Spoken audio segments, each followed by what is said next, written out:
Assalamualaikum warahmatullahi wabarakatuh. Halo teman-teman semua, selamat datang di podcast Dialog Smart Governance. Nah, pada episode kali ini kita akan membahas tema good practice versus bad practice dalam mewujudkan smart governance. Kita akan mengidentifikasi praktek nyata di lingkungan instansi, menganalisis faktor keberhasilan maupun kegagalannya, serta mengkaitkannya dengan perspektif manajemen ASN seperti sistem merit dan profesionalisme, serta konsep smart ASN seperti digitalisasi, inovatif, dan kolaboratif. Nah, mari kita mulai. Dipersilahkan kepada teman-teman untuk memberikan pendapatnya. Oke, terima kasih. Salah satu good practice yang saya amati itu adalah penerapan sistem informasi monitoring proyek berbasis digital pada kegiatan pembangunan dan pemeliharaan baik infrastruktur kampus maupun laboratorium praktik. Sebelumnya monitoring itu dilakukan secara manual, tetapi setelah adanya digitalisasi, progres setiap proyek bisa dipantau secara real time,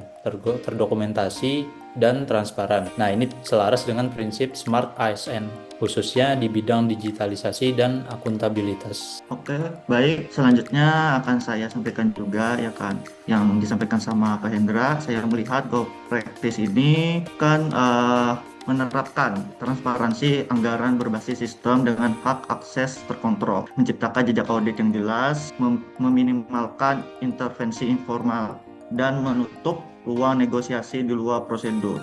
Setiap unit dapat memantau realisasi dan perencanaan secara objektif sehingga keputusan tidak berbasis asumsi atau persepsi. Nah, dari perspektif manajemen ASN, praktik ini memperkuat akuntabilitas kinerja karena setiap penggunaan anggaran terdokumentasi dan dapat dievaluasi secara terukur. Selain itu, sistem merit menjadi lebih konkret karena alokasi sumber daya itu mengacu pada kebutuhan program dan capaian indikator, bukan relasi personal.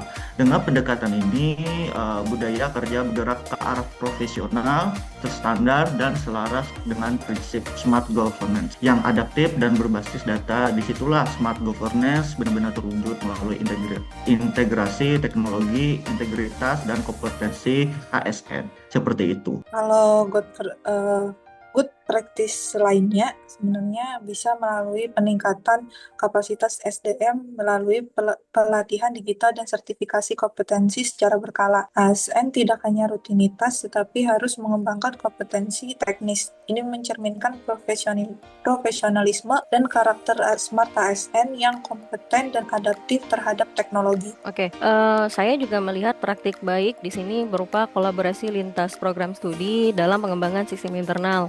Misalnya pengembangan aplikasi pelayanan akademik yang melibatkan kolaborasi antara Prodi TI dan TRKJ serta unit administrasi. Nah, kolaborasi ini tentunya akan mempercepat inovasi dan meminimalkan ego sektoral. Nah, menurut teman-teman semuanya, apa kunci keberhasilan dari praktik-praktik baik tadi? Oke, kuncinya yaitu kepemimpinan yang mendukung perubahan dan keberanian dalam inovasi. Tanpa dukungan pimpinan, digitalisasi hanya sebuah wacana. Oke, selain itu adanya SOP yang jelas dan pengawasan internal juga penting. Sistem yang baik tanpa kontrol yang konsisten tetap menyisakan celah moral. Nah, kunci keberhasilannya terletak pada disiplin implementasi, pembagian peran yang tegas, mekanisme review berkala, serta audit internal yang berbasis risiko. Faktor lainnya adalah SDM yang kompeten dan mau belajar. Smart governance tidak bisa berjalan jika ASN tidak adaptif terhadap teknologi. Oke, nah selanjutnya bagaimana menurut teman-teman cara untuk memperluas praktik baik ini ke unit lain? Mungkin salah satu caranya itu adalah dengan membuat pilot project terdahulu. Jadi pilot project itu adalah sebuah proyek percontohan yang mungkin kita akan uji coba dalam skala lebih kecil sebelum kita luncurkan secara resmi. Jika itu sudah berhasil, maka kita bisa replikasi ke unit-unit lain. Oke, ditambah dengan sharing session internal agar unit lain memahami manfaatnya. Forum ini bukan sekadar sosialisasi, tetapi ruang klarifikasi dan penyamaan persepsi atas mekanisme transparansi anggaran. Oke, sekarang menurut teman-teman nih, kita masuk ke bad practice. Gimana menurut teman-teman? Dipersilahkan pendapatnya terkait bad practice ini. Mungkin salah satu bad practice itu adalah pengambilan keputusan yang tidak berbasis data ya. Jadi itu dengan menggunakan asumsi saja atau kedekatan personal. Nah, ini menurut saya itu sangat bertentangan dengan prinsip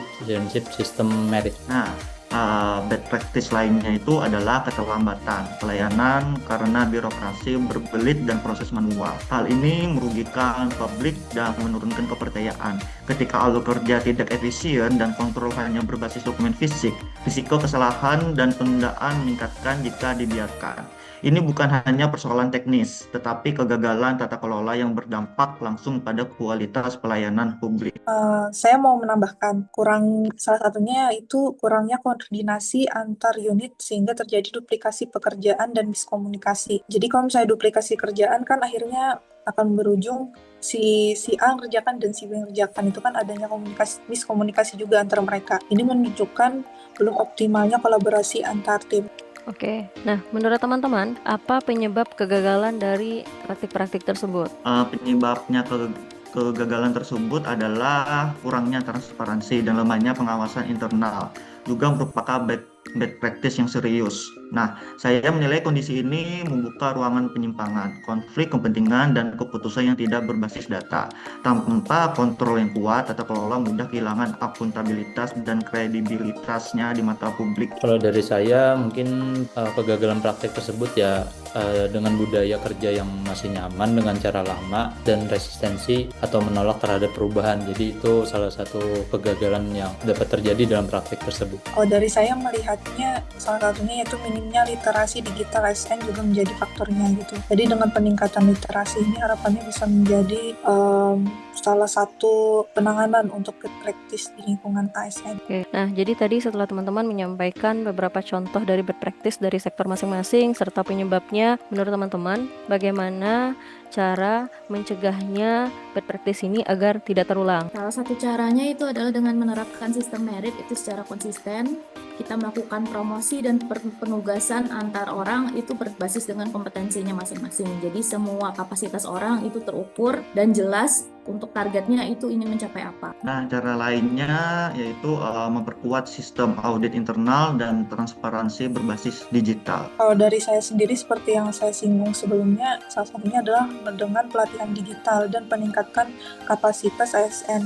Namun ini harus dilakukan secara berkelanjutan dan terus-menerus gitu agar kompetensi kita selalu meningkat. Oke, baik, saya tambahkan menurut saya alternatif terbaiknya itu adalah dengan membangun budaya kerja data-driven, kolaboratif, dan adaptif terhadap teknologi. Smart governance itu bukan hanya soal aplikasi, tetapi perubahan mindset ASN. Nah, sebagai penutup dari diskusi ini, kita belajar bahwa good governance itu atau good practice itu berhasil karena kepemimpinan yang visioner, sistem yang jelas, SDM yang kompeten, dan kolaborasi. Sedangkan kalau bad practice itu muncul karena resistensi perubahan, lemahnya merit system, dan kurangnya digitalisasi. Smart governance itu hanya dapat terwujud jika nilai manajemen ASN dan karakter smart ASN berjalan beriringan. Nah, semoga diskusi ini menjadi refleksi bersama untuk terus memperbaiki tata kelola di lingkungan instansi kita masing-masing. Terima kasih atas partisipasi teman-teman semua. Wassalamualaikum warahmatullahi wabarakatuh.